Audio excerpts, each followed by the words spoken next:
And joining me now is Heritage Foundation Vice President of National Security and Foreign Policy and Deputy National Security Advisor under President Trump, Victoria Coates, back with us. Victoria, thanks very much for being here. Your reaction to all that has transpired in the last 48 hours.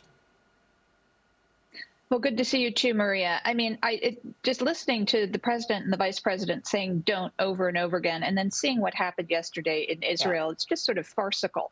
And the reality is that last April, the first time the Iranians directly attacked Israel from Iran, not through one of their proxies, the first time that happened, what the president said to Prime Minister Netanyahu was take the win, don't respond, don't hit back. And what that did is it normalized this. It made it okay for Iran to hit Israel, and that's what they did yesterday. I mean, thank heavens Arrow 3 worked.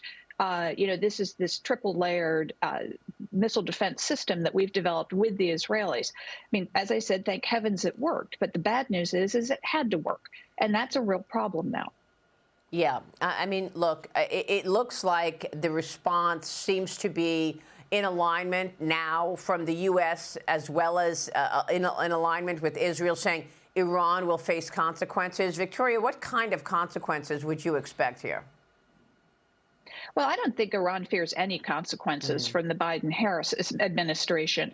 I mean, just look at the finances of this. Every time Israel fires off one of those Arrow 3 interceptors, it's $2 million for them.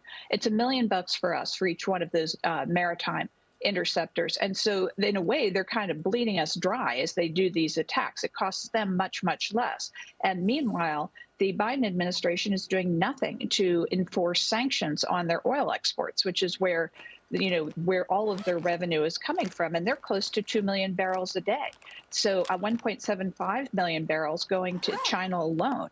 So they are doing just fine, raking in the money. And I don't think they fear any kind of repercussion.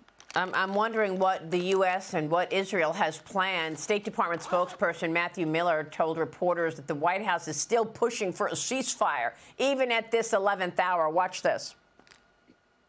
We continue to push for a ceasefire. It continues to be our top priority when it comes to this conflict. The Secretary was engaged in these conversations yesterday with the President of Egypt and the Foreign Minister of Egypt. There are other conversations ongoing at different levels of our government with the intermediaries, but I don't think it's helpful for me to kind of comment publicly on various proposals that are floated. I mean, Victoria, critics of this administration continue to say that if we were to insist on a ceasefire, at this moment in time, this would give Iran and its proxies the time to regroup, to rebuild in order to get stronger in this fight. Your reaction? No, that's precisely the point. And that's what I believe Senator Vance was saying last night, that when you have a good friend like Israel and they're in the middle of a shooting war and they're making amazing progress, this is when you stand with them. And so Israel has really, over the last three weeks, I think, very concerned about a potential catastrophic Hezbollah attack on the anniversary of October 7th, which, of course, is coming up on Monday. I think rightly has taken the initiative here. And that's when, as Senator Vance says, you stand with them. And I think that is the message that really resonated with the American people last night. Yeah, that makes a lot of sense. Meanwhile, Secretary of State Antony Blinken published a new op-ed piece in Foreign Affairs. He writes this: the Biden administration's strategy has put the United States in a much stronger geopolitical position today than it was 4 years ago.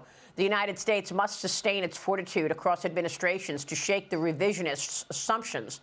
The State Department defending Blinken's op-ed. Watch this. What the Secretary lays out in that article, which I do commend to everyone's readership, is the series of steps that we have taken around the world to rebuild those alliances and partnerships to confront powers who have a different vision of the world than we do. If you look at what happened under the previous administration's watch, Iran launched missile attacks directly at U.S. soldiers that led to traumatic brain injuries for more than 100 U.S. soldiers. So Iran has been a destabilizing force going back years, including during the previous administration. Victoria, we all know that there were no wars under the previous administration, the Trump administration. Take on what he's saying there, and also in terms of this overall response from the United States saying that we're stronger today than 4 years ago. Does anyone really believe that?